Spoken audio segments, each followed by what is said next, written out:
أعوذ بالله من الشيطان الرجيم.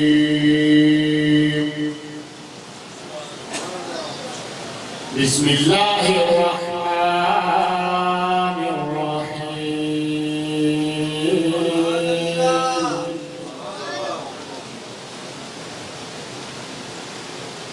الحمد لله رب العالمين والعاقبة للمتقين والصلاة والسلام على سيد المرسلين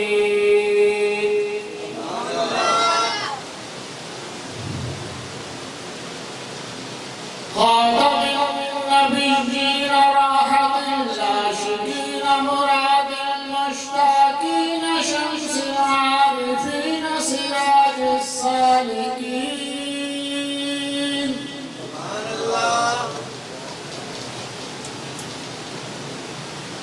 رسول الله ونبي الله وزينة عرش الله وعروس مملكة الله وقاسم رزق الله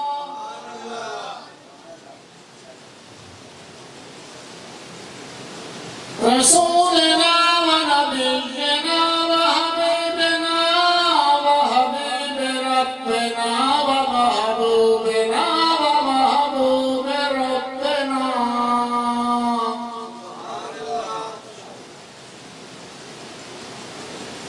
ورحيمنا وكريمنا وكفيلنا ومليكنا وشفيعنا ومشفعنا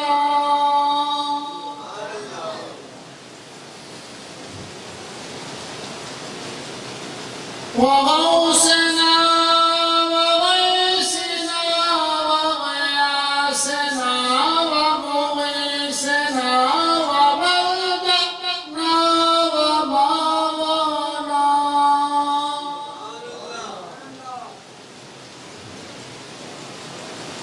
سيدنا وسندنا ومولانا محمد المصطفى صلى الله عليه وآله وأصحابه وأزواجه وذرياته وأولياء أمته أجمعين خصوصا على فرد الأفراد وغوث الأغواث سيدنا عبد القادر قدس الله سره الأطهر والأنور والأكمل والأجمل والأقدس والمقدس والمعمر والمعطر والمطهر أما بعد فقد قال الله تعالى في القرآن المجيد والفرقان الحميد على لسان حبيبه ولبيبه بسم الله الرحمن الرحيم شهر رمضان الذي أنزل فيه القرآن هدى للناس وبينات من الهدى والفرقان صدق الله تعالى وصدق رسوله الأعلى ونحن على ذلك من الشاهدين والشاكرين والمؤمنين والمطمئنين والحمد لله رب العالمين میرے قابل احترام بزرگوں محبوب کریم دوستوں اور عزیز ساتھیوں رسول پاک صاحب الاولاد نور مجسم شفیع معظم محبوب گردگار دو عالم کے تاجدار احمد مجتبی محمد مصطفیٰ صلی اللہ علیہ وسلم کی ذات استوتا صفات پہ ذوق و شوق سے صلاۃ و سلام پڑھیے۔ الصلاۃ والسلام علیک یا رسول اللہ وعلی آلک وصحبہ یا سیدی یا حبیب اللہ۔ الصلاۃ والسلام علیک یا سیدی یا نبی اللہ وعلی آلک وصحبہ یا سیدی یا نور اللہ۔ معزز سامعین حضرات، اللہ تبارک و تعالی کا لاکھ لاکھ احسان ہے کہ اس نے ایک سال کے بعد پھر ہمیں رحمت و بخشش اور نجات و مغفرت کے اس مہینے کے فیوزات و برکات حاصل کرنے کی سعادت بخشی۔ اسے معلوم ہے کہ آئندہ سال یہ مبارک اور مقدس مہینہ ہمیں دیکھنا نصیب ہو یا نہ ہو۔ یہ بابرکت اور باعظمت مہینہ رمضان المبارک رحمتیں اور مغفرتیں لیے تشریف لاتا ہے۔ اس 30 دن کے مہمان کی رضا سے رضائے الہی نصیب ہوتی ہے۔ انسان کو ہر وقت رزق دینے والا خالق یہ امتحان لینا چاہتا ہے کہ سارا سال میری نعمتیں کھانے والے آیا صرف 30 دن ان کو میرے لیے چھوڑ بھی سکتے ہیں یا نہیں۔ چونکہ روزے کا تعلق براہ راست اللہ تعالیٰ کی ذات سے ہوتا ہے، اس لیے امتحان دینے والا یا لینے والا ہی جانتا ہے کہ وہ امتحان میں کامیاب ہوا ہے کہ نہیں۔ اللہ تعالیٰ فرماتا ہے، حدیث قدسی ہے، الصوم لی وانا اجزی بہ، یعنی روزہ صرف میرے لیے ہوتا ہے اور اس کی جزا میں خود ہی براہ راست عطا کرتا ہوں۔ بعض حضرات نے اسے انا اجزا بہ بھی پڑھا ہے۔ پھر میں یہ ہوگے کہ روزے کی جزا میں خود ہی ہوں، یعنی روزے دار یہ امتحان دے کر مجھے ہی پا لیتا ہے۔ میرے دوستو، قرآن مجید میں مختلف مقامات پہ یہ اعلان ہوا ہے کہ جو اچھے کام کرے گا اسے جنت ملے گی۔ تجری من تحتہا الانہار خالدین فیہا، جنت میں نہریں جاری ہیں، ان میں ہمیشہ ہیں۔ گویا کہ اعمال صالحہ کے نتیجے میں جنت حاصل ہوتی ہے۔ نماز، حج، زکوٰۃ، غربا کی امداد، بیماروں کی عیادت، مساکین کی خبر گیری وغیرہ تمام اعمال خیر سے جنت ملتی ہے، مگر روزہ وہ عبادت ہے جس سے جنت والا ملتا ہے، یعنی خود مالک حقیقی ہی مل جاتا ہے۔ وہ ایک دفعہ محمود غزنوی رحمت اللہ علیہ نے جواہرات اپنے جرنیلوں کے سامنے پھینکتے ہوئے فرمایا کہ چن لیجیے، اور خود آگے بڑھ گیا۔ تھوڑی دور جا کر واپس دیکھا تو ایاز گھوڑے پہ سوار پیچھے آ رہا ہے۔ پوچھا، ایاز کیا تجھے موتی اور جواہرات نہیں چاہیے؟ ایاز نے عرض کیا، حضور جو موتیوں کے طالب ہیں وہ موتی چن رہے ہیں، مجھے موتی نہیں بلکہ موتیوں والا چاہیے۔ اسی سلسلے میں ایک حدیث بھی ملاحظہ فرمائیے۔ حضرت ربیعہ رضی اللہ تعالیٰ عنہ حضور علیہ السلام کے صحابی تھے۔ ایک مرتبہ آپ نے حضور علیہ السلام کو وضو کرایا تو حضور رحمت للعالمین نے فرمایا، سل ربیعہ کو، اے ربیعہ مانگ، کیا چاہتا ہے؟ سبحان اللہ، حضرت ربیہ نے کیا ہی خوب مانگا، عرض کیا آقا میرے حضور جنت میں بھی آپ ہی کے پاس حاضر ہو، گویا کہ عرض کیا آپ سے آپ ہی کو مانگتا ہوں، تجھ سے تجھی کو مانگ کر مانگ لی ساری کائنات، مجھ سا کوئی قضا نہیں تجھ سا کوئی سبھی نہیں، تیرے کرم سے بے نیاز کون شے ملی نہیں، جولی ہی میری تنگ ہے تیرے یہاں کمی ہے۔ پھر آپ اندازہ فرمائیں کہ جس کو حضور پاک فرمائے کہ مانگ کیا چاہتا ہے، اس کی قسمت کا کون اندازہ کر سکتا ہے؟ بے نواؤں کو جب ذوق نوا دیتے ہیں، کمبروں کو زر و سلمان بنا دیتے ہیں، اور ان کی نالین کو پیبند لگانے والے کعبہ سے کی منزل کا پتہ دیتے ہیں۔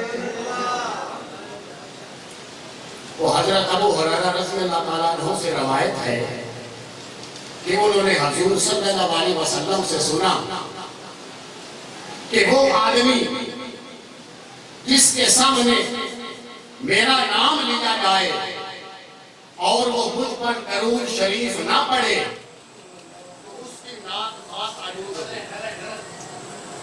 یعنی کہ وہ ذلیل و رسوا ہو۔ اور وہ آدمی جس کے ماں باپ زندہ ہو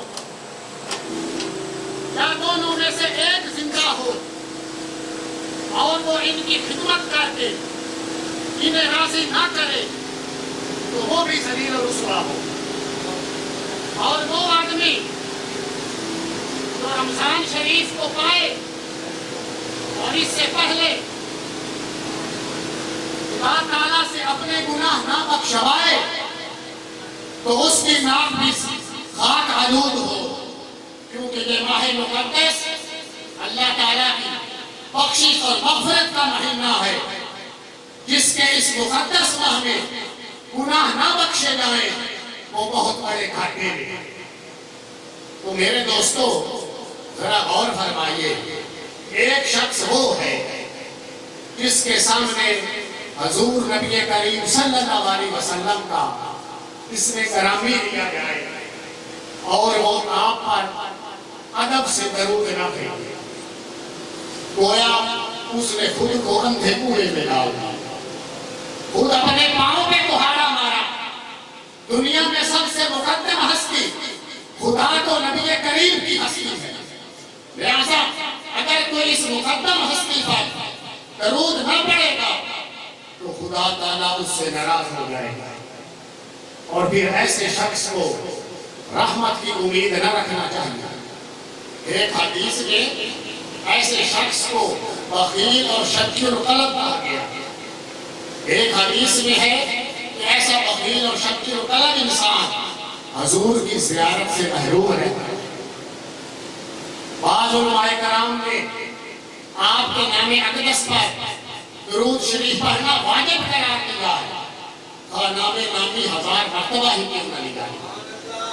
میرے دوستو، ایک ہے ذکر خدا کا اور ایک ہے ذکر مصطفیٰ کا۔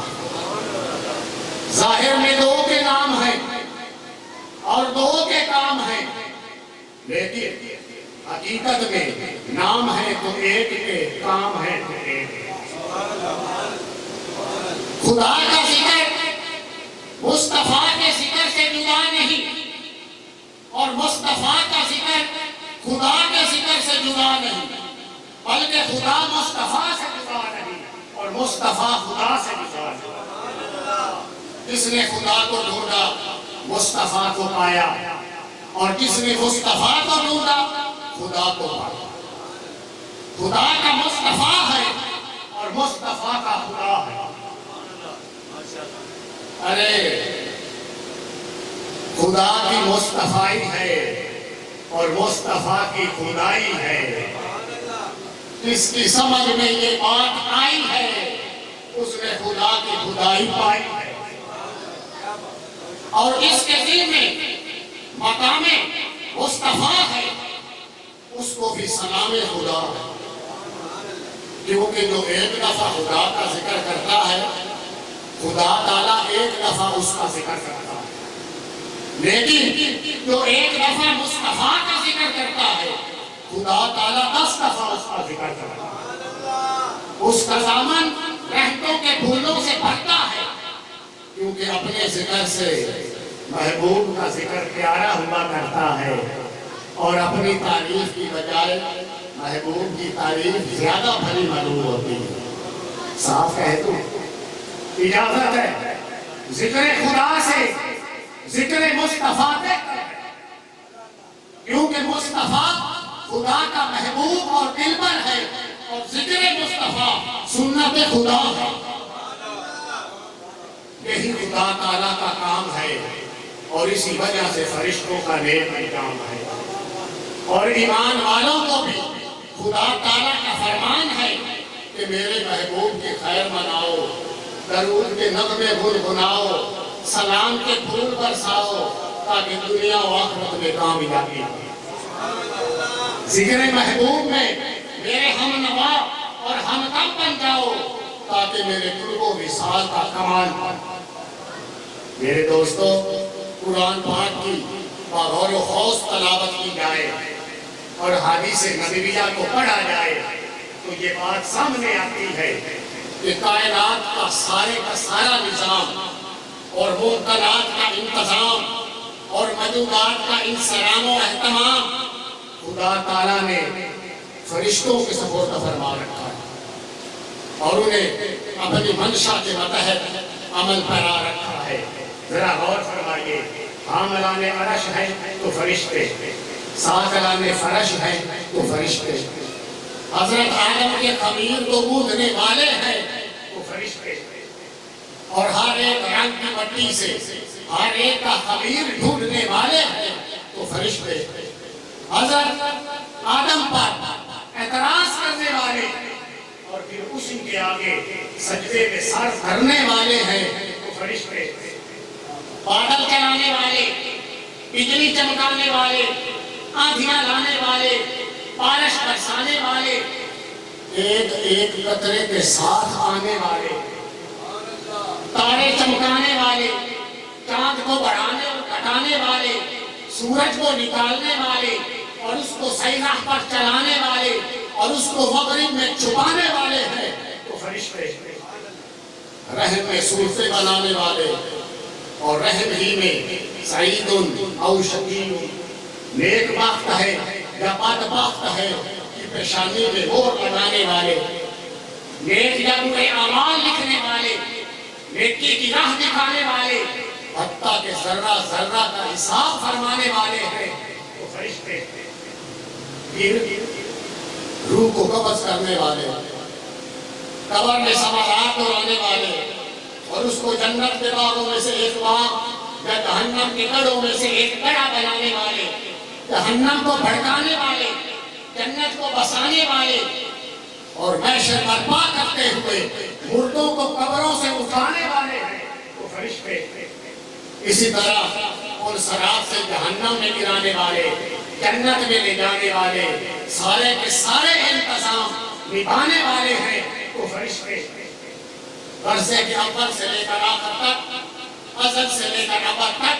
سارے کا سارا نظم و نسق رب تعالیٰ نے فرشتوں کے سپرد فرما رکھا، اور انہیں صحیح معنی میں اور ہر معاملے میں اپنا متی اور تابعدار بنا رکھا، ان میں نافرمانی اور سرتاپی کا جذبہ ہی مفقود ہے، ان میں صرف فرما برداری اور اطاعت مطلوب ہے۔ تو میرے دوستو، خدا تعالیٰ نے چاہا اور فرمایا کہ اے میرے فرشتوں، یہ ہے میری خدائی کے متعلق میرے احکام، بس اب تم جانو اور تمہارے کام، میں ساری خدائی تمہارے سپرد کرتا ہوں، اور خود ذکر نبی پاک سب اولاد کا کام کرتا ہوں۔ تم سارے کا سارا نظم و نسق سنبھالو اور مجھ کو اپنے محبوب پاک پر درود پڑھنے دو۔ نعرہ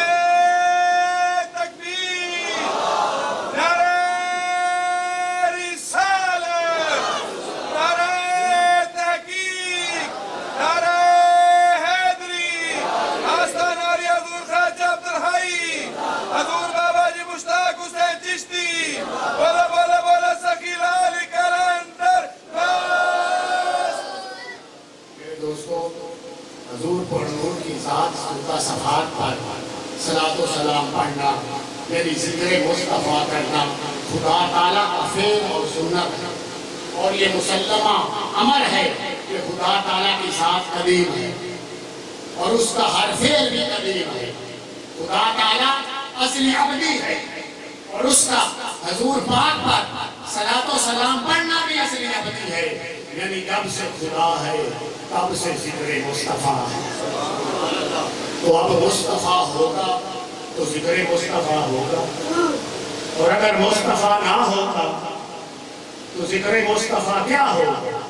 ثابت ہوا جب سے خدا ہے تب سے مصطفیٰ ہے، کیونکہ خداوند غفور بھی قدیم ہے تو مصطفیٰ کا نور بھی قدیم ہے، بلکہ خداوند غفور مصطفیٰ کا نور ہے اور مصطفیٰ کا نور خداوند غفور ہے۔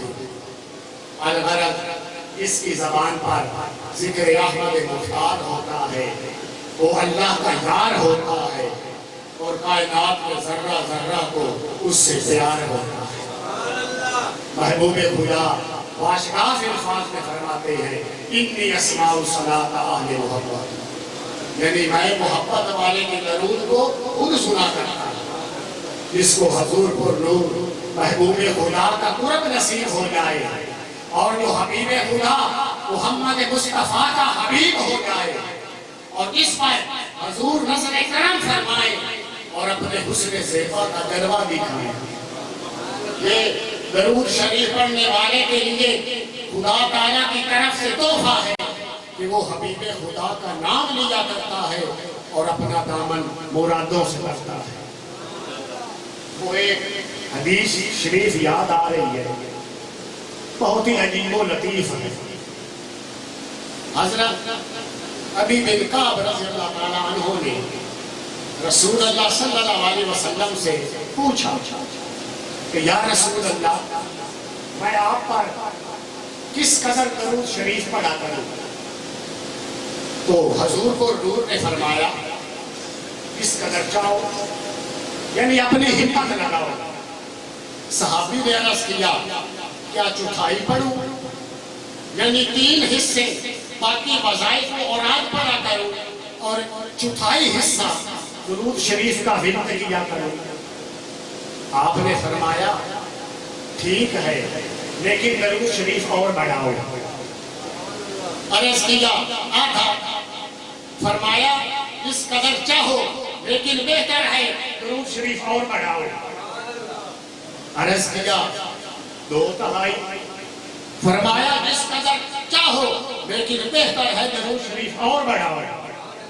صحابی نے عرض کیا یا رسول اللہ، کل درود شریف ہی پڑھا کروں گا، دوسرے وظیفوں اور دعاؤں کی بجائے آپ پر صلاۃ و سلام ہی پڑھا کروں گا، آپ کے نام کی تسبیح پھیرا کروں گا۔ یہ سنتے ہی حبیب خدا مسکرایا اور یہ ارشاد فرمایا اذا یکفی ہمک ویکفر لک ذمک، تو یہ درود شریف تمہارے سارے رنج و غم ہٹا دے گا اور تمہارے گناہوں کو مٹا دے گا۔ حدیث شریف سے معلوم ہوا کہ حضور پاک صاحب الولاق چاہتے ہیں کہ ہم زیادہ سے زیادہ درود شریف پڑھیں، بلکہ اس حالت میں مرے کہ ہماری زبان پر محبوب رحمان کا نام ہو۔ اور یہ بھی معلوم ہوا کہ دوسرے وظیفوں اور دعاؤں کی بجائے درود شریف افضل ہے اور ہر لحاظ سے کامل اور اکمل ہے، کیونکہ یہ فعل خدا ہے۔ تو میرے دوستو، حضرت عمر فاروق رضی اللہ تعالیٰ عنہ فرماتے ہیں کہ تمہاری دعائیں آسمانوں اور زمین کے درمیان معلق رہتی ہیں جب تک کہ تم درود شریف نہ پڑھیں۔ ہماری کوئی بھی بات درود شریف کے ساتھ درگاہ ہستی میں پہنچے گی تو مقبول و منظور ہوگی، کیونکہ محبوب پاک کے نام پر ذات کبریا مسرور ہوگی تو ہم پر نظر کرم فرمائی جائے گی اور ہماری ہر بگڑی بنائی جائے گی۔ یہ تو اپنی بات منوانے اور اپنی بات بنانے کا آسان طریقہ ہے، اور یہی ارباب وفا کا شیوا ہے کہ محبوب خدا کی خیر مناتے ہیں اور اپنے مقامات آئے دن بڑھائے چلے جاتے ہیں، دم بدم قرب حق پاتے ہیں اور زمانے کی تلخی و کڑواہٹ کو میٹھا و شیریں بناتے ہیں۔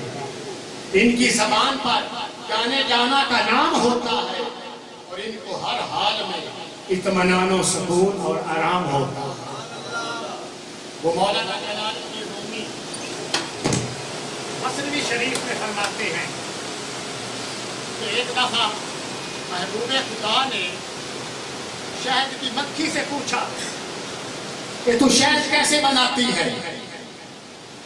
تو مکھی نے عرض کیا یا رسول اللہ، ہم چمن کی سیر کو جاتی ہیں، وہاں ہر قسم کے پھولوں کا رس چوستی ہیں، پھر وہ رس اپنے منہ میں لے آتی ہیں اور اسے اپنے چھتوں میں اگل دیتی ہیں تو وہ شہد بن جاتا ہے۔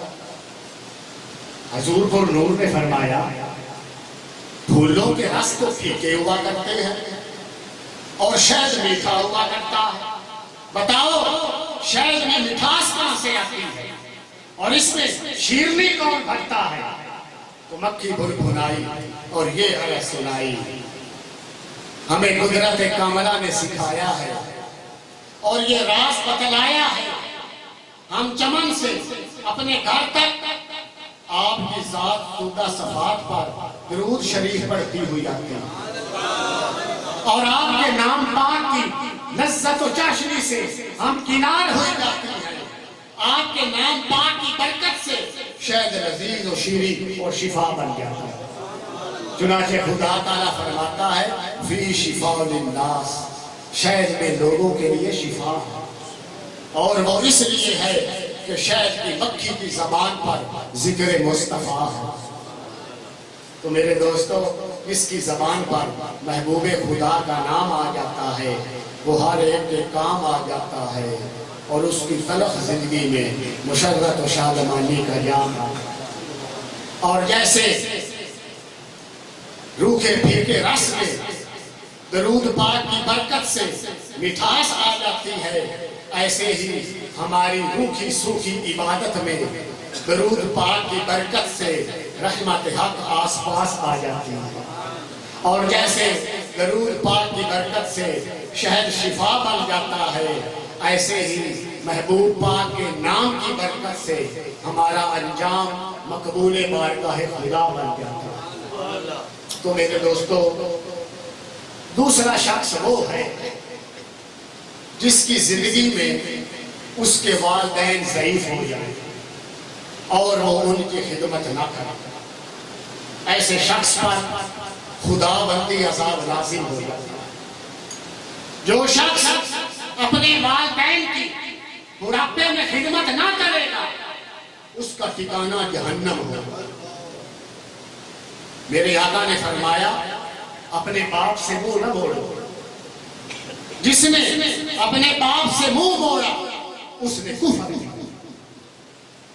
اس نے کفر کیا۔ اور ماں کی عظمت سنے، میرے آقا نے فرمایا کہ اگر میری والدہ زندہ ہوتی اور میں نماز میں اللہ کے حضور کھڑا ہوتا، ماں مجھے پکارتی تو میں نماز چھوڑ کر ماں کے پاس چلا جاتا اور دنیا والوں کو بتاتا کہ ماں کی عظمت کیا ہوتی ہے۔ ایک مرتبہ دربار رسالت میں ایک صحابی نے عرض کیا یا رسول اللہ، والدین کا مجھ پہ کیا حق ہے؟ تو حضور نبی کریم نے ارشاد فرمایا اگر تم ان کی خدمت کرے گا، ان کا کہنا مانے گا، ان کی فرما برداری کرے گا تو وہ تیرے لیے جنت ہے، یعنی اس کے بدلے میں تجھے جنت ملے گی، اور اگر تو نے ان کی فرما برداری نہ کی تو وہ تیرے لیے جہنم ہے، یعنی اس کا بدلہ تجھے جہنم کی صورت میں ملے گا۔ ان کی ناراضگی تیرے لیے باعث جہنم اور رضامندی تیرے لیے باعث جنت ہے۔ ایک حدیث ہے کہ فرما بردار بیٹا جب محبت کی نگاہ سے اپنے والدین کی طرف دیکھتا ہے تو اللہ تعالیٰ اسے ایک مقبول حج کا ثواب عطا فرماتا ہے۔ گویا کہ والدین کے چہرے پہ محبت بھری نگاہ ڈالنا بھی افضل ترین عبادت ہے۔ ایک مرتبہ ایک صحابی نے عرض کیا یا رسول اللہ میں جہاد میں شرکت کرنا چاہتا ہوں۔ آپ نے پوچھا کیا تیری والدہ حیات ہے؟ جواب دیا جی ہاں۔ ارشاد ہوا جہاد میں جانے کی ضرورت نہیں، اپنی والدہ کی خدمت کرو کہ والدہ کے قدموں تلے جنت ہے، یعنی والدہ کی خدمت کرنے سے جنت ملتی ہے۔ وہ حضرت امام حسین فرماتے ہیں جس نے اپنی ماں کے پیر کو چوما گویا اس نے جنت کی چوکھٹ کو بوسہ دیا۔ تو میرے دوستو تیسرا شخص وہ ہے جو رمضان شریف جیسے متبرک مہینے میں خواب غفلت میں رہے اور خدا تعالیٰ کی عبادت نہ کرے۔ حالانکہ رمضان شریف کا مہینہ اپنے اندر رحمت خدا بندی سمائے ہوئے ہے اور خدا تعالیٰ کے جود و کرم کی بارش عام ہوتی ہے، ایسے میں بھی کوئی شخص رحمت سے محروم رہ جائے تو اس کی بدقسمتی کے سوا اور کیا ہے۔ وہ حضرت عبداللہ بن عباس فرماتے ہیں کہ انہوں نے حضور علیہ السلام سے سنا کہ اگر میری امت کو یہ معلوم ہو جائے کہ ان کے لیے رمضان شریف میں کتنی خیرات و برکات ہے تو وہ یہ تمنا کرے کہ سارا سال رمضان شریف ہے، کیونکہ اس ماہ مقدس میں تمام نیکیاں جمع کی جاتی ہیں، اطاعت مقبول ہوتی ہے، دعائیں قبول اور گناہ بخش لیے جاتے ہیں اور جنت روزہ داروں کی مشتاق ہوتی ہے۔ کیونکہ میرے دوستو قرآن کریم اسی ماہ میں اتارا گیا، اس لیے زیادہ مناسب یہی ہے کہ اس بابرکت مہینے میں قرآن پاک کی تلاوت کثرت سے کی جائے۔ تلاوت کلام الہی سے قلب کو سکون حاصل ہوتا ہے اور روح کو تسلی نصیب ہوتی ہے۔ اللہ تعالیٰ فرماتا ہے الا بذکر اللہ تطمئن القلوب، اللہ تعالیٰ کے ذکر سے دلوں کو اطمینان ہوتا ہے۔ دنیا کی دولت و ثروت، مکانات، بلڈنگیں، غرضے کی دنیا کی ہر چیز سے پریشانی اور بے اطمینانی بڑھتی ہی چلی جاتی ہے۔ صرف اللہ تعالیٰ کا ہی ذکر ہے جس سے دل مطمئن ہوتے ہیں۔ اور پھر قرآن کریم ایک ایسی کتاب ہے جس کو جتنی مرتبہ ہی پڑھتے جائیں لذت اور شوق تلاوت زیادہ ہی ہوتا چلا جائے۔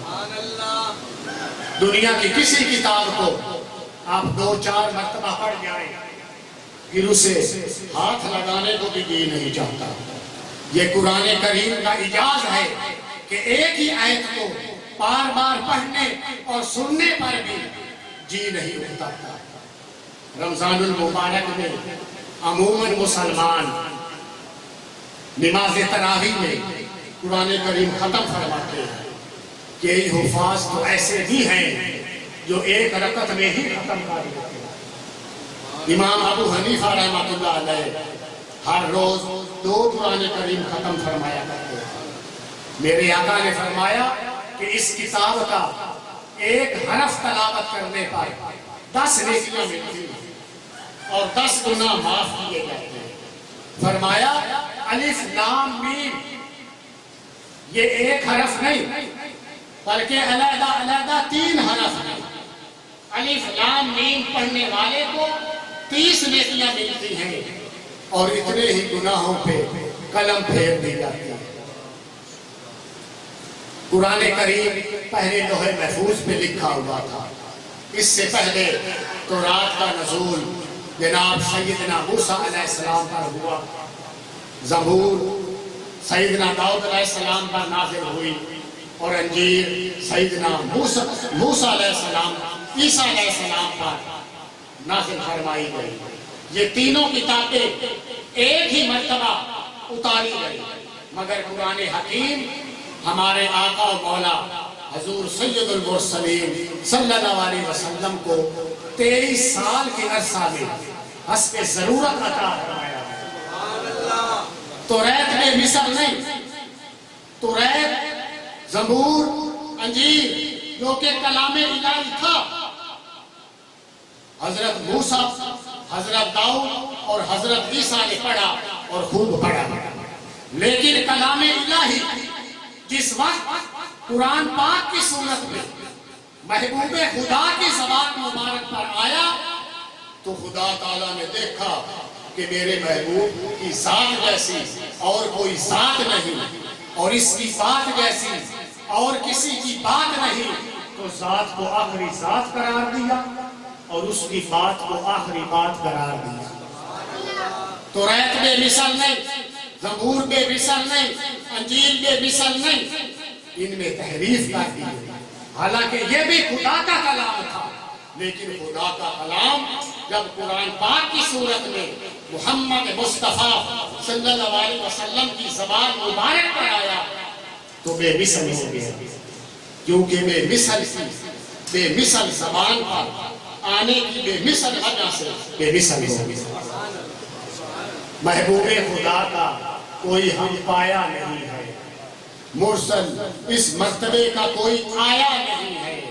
بے مثل سے محبوب کو بے مثل بنایا. وہاں جسم نہیں ہے تو یہاں سایہ نہیں ہے. تجھ سا ہنسی نہیں ہے نہ تیری مثال ہے، تیرا جمال عین خدا کا جمال ہے. وہ میرے حضور پر نور سائیں غلام محمد قادری پیر دلو انوی فرماتے ہیں، الف الہی الف احد بن احمد آیا، میم دا برکا پاک ویس وٹا کے، آپ احد بن احمد آیا، میم دا برکا پاک ویس وٹا کے، عین عرب دی صورت وچ رب آیا، کن فرما کے کرم کما کے، الف الہی لام دو عالم، میم محمد پاک سمجھ والا کے، غلام محمد ظاہر ہویا، رب احمد وچ آ کے پڑھ لو لا کے.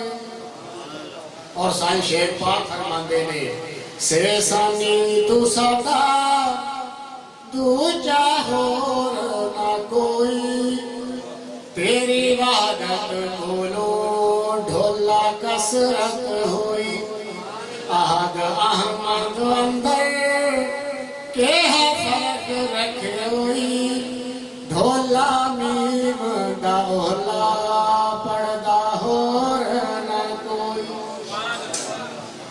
بے بیاجتو ہے تاہی کیتے نہیں پڑھتے، وسے شارگو لیڑے پڑھتے رکھ ہنر دے، لگی تانگ وطن دے بڑکن ڈھاڈ ہجر دے، ستے عشق میں ڈھولا رسی تروڑ صبر دے، خے ختمانہ ہم دے درد مندانے کسے، بھلا کون بڑھانے دکھا سولانے حصے، بامبار عشق دے بھر کے میرے کوئی نہ بسے، ڈھولا بار تو سانے درد کوئی نہ بسے. دال دل دیا گلہ کینو کھول سناوا، رول دے وچ پردیسا کونج واگ گرلاوا، گوش بیٹھ حکلے رو رو میر وہاں، لے لے نام تو ساڈا ڈھولا من پر چمن، زواد زامن ہوئی ڈھولا کوئی جہانی، اور باغ تو دھندے سارے چھوڑ دے، کملی جان کے مینو غیر چھوڑ گانی، ڈھولا ساریاں لجا گل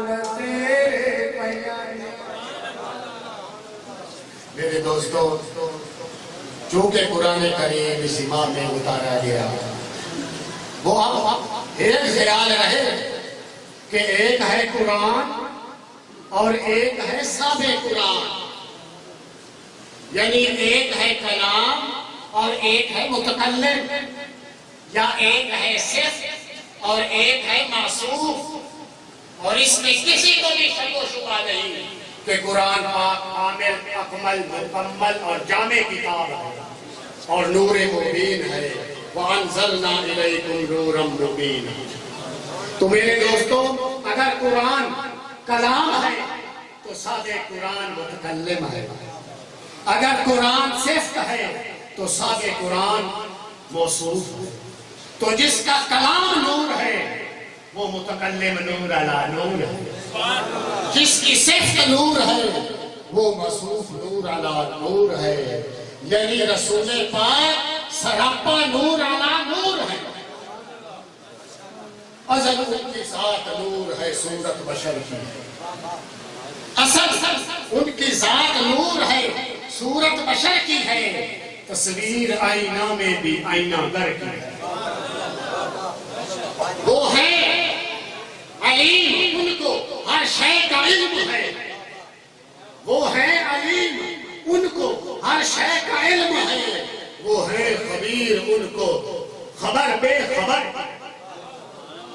ارے سمجھا خرد نے آؤ، انہیں عشق نے کچھ آؤ، سمجھا خرد نے آؤ، انہیں عشق نے کچھ اور، اپنے اپنی بات، اپنے اپنے ذوق کی اپنی نظر کی۔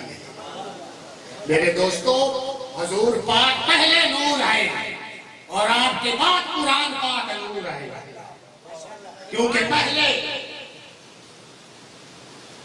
صفت ہوا کرتی ہے پھر موصوف ہوا، پہلے متکلم ہوا کرتا ہے پھر کلام ہوا کرتا ہے، اور یہ مسلم امر ہے کہ صرف موصوف سے تابع ہے اور کلام متکلم کا محتاج ہے۔